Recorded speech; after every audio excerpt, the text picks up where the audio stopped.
Hello guys, welcome back to our channel. If your AOC monitor suddenly refuses to turn on and the screen stays completely black, it can definitely become upsetting when you are unsure whether the issue comes from the monitor, cables or power source. Sometimes the power light never appears, while other times the monitor looks inactive even though the computer seems to be running normally. A situation like this can happen because of loose connections, display settings, power interruptions or temporary glitches that are easy to overlook.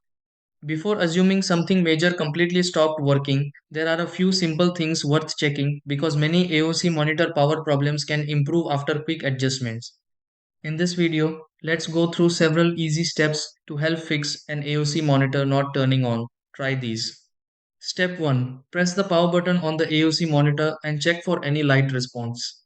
Step 2. Inspect the cable connected to the AOC monitor and confirm power stays secure.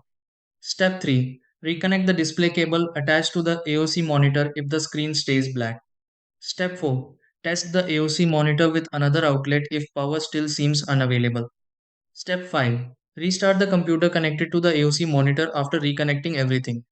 Step 6. Check the AOC monitor again and confirm the screen powers on normally.